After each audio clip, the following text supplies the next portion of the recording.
يا مساء الفل عليكم حبايبي متابعيني، اخباركم ايه؟ يا رب تكونوا بخير. جايين النهارده هنعمل مع بعض وصفه حلوه قوي وسهله، بسيطه جدا، بتوابل بسيطه قوي وسهله. هنعمل ايه النهارده يا لولو؟ هنعمل البانيه المشوي. تتبيله بسيطه جدا موجوده في اي بيت. بسم الله الرحمن الرحيم. انا عندي هنا نص كيلو من البانيه، انا غسلاه كويس جدا. هنقول على طول المقادير او هنشتغل على طول. هنبعد البانيه كده، هنجيب طبق. بسم الله الرحمن الرحيم. اول حاجه هحط التوابل بتاعتي ايه. هحط بصل بودر اهو، معلقه كده.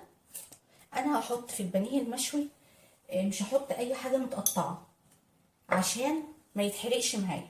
تمام، يبقى حطيت بصل بودر، معلقه صغيره توم بودر، يبقى معلقه صغيره بصل بودر ومعلقه صغيره توم بودر. وبعد كده هحط برضو معلقه من السبع بهارات اهو، معلقه واحده برضو صغيره اهي. كده كويس قوي، كده كويس قوي. هنحط ايه تاني؟ هنحط فلفل اسود اهو، توابل بسيطه جدا موجوده في اي بيت اهو، فلفل اسود. وبعد كمان الفلفل هحط كمان معلقه زعتر اهي. هزود بس شويه عشان المعلقه كانتش مليانه. معلقه زعتر. تمام تمام. هحط ايه تاني؟ هحط ملح اهو، ملح مش هكتر. يبقى انا حطيت التوابل بتاعتي. هحط كمان عصرة ليمونة، لو انت عندك ليمونتين حطي، 3 حطي، يعني هتبقى حلوة جدا. هحط ليمونة اهو، هعصرها كده بالشكل ده اهو. بعد ما عصرت الليمون هحط فنجان صغير من الخل اهو كده. حلو قوي، حلو قوي.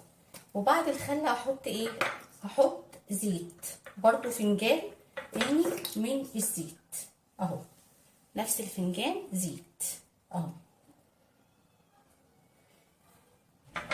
وبعد الزيت هحط دي بقى، لو عندك حطي، ما عندكيش مفيش مشكله.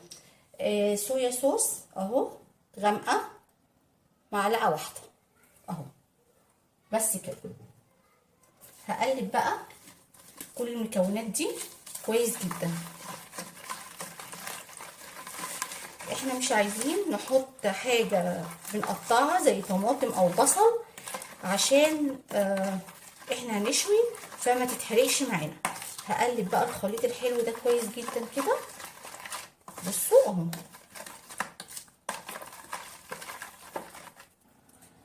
هنا الخليط اهو اتقلب معانا كويس قوي. هبدأ بقى انزل بقطع البانيه بسم الله الرحمن الرحيم بالشكل ده. التتبيله دي حلوه قوي وبسيطه، وقلت لك دايما لو ما عندكيش صويا صوص مش مشكله.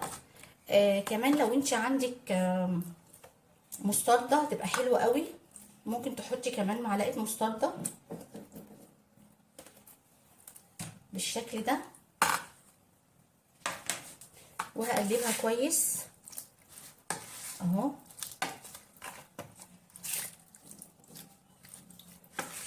هخليها تختلط كلها بالخلطه الحلوه دي اهو.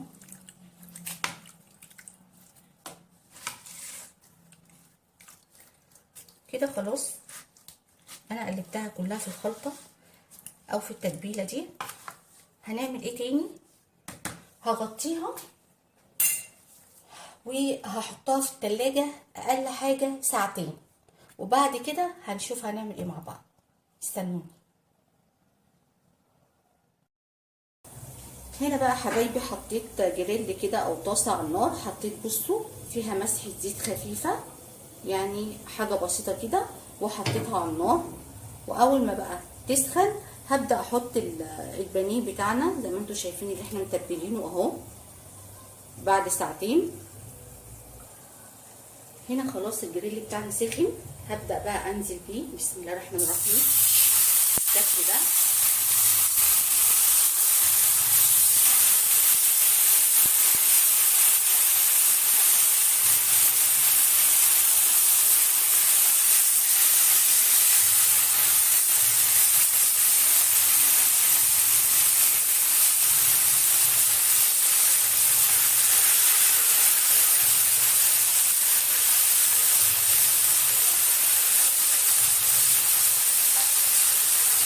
هيبدأ بقى اول ما ياخد لون على نار متوسطة هبدأ اقلبه على الناحية التانية زي ما انتم شايفين كده.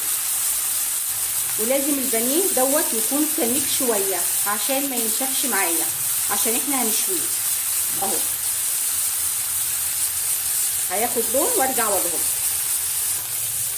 دلوقتي بقى يا حبايبي انا قلبت اهو الناحية التانية، هيستوي بقى الناحية التانية ويبقى كده ايه خلاص. ونشوفوا بقى عندي التقديم. ودلوقتي يا حبايبي خلصنا البانيه المشوي بتاعنا. بصوا بسم الله ما شاء الله حلو جدا اهو. ايه رأيكم؟ طبعا تقدري تعملي معاها مكرونه، اي حاجه انت عايزاها، رز، اي حاجه انت حباها تاكليه معاه. ودي كان وصفه النهارده، حاجه بسيطه كده حبيت اعملها معاكم او اشاركها معاكم. حبايب قلبي ما تنسوش اللايك والشير والاشتراك في القناه وتفعيل الجرس عشان يوصلك مني كل جديد. والسلام عليكم ورحمه الله وبركاته.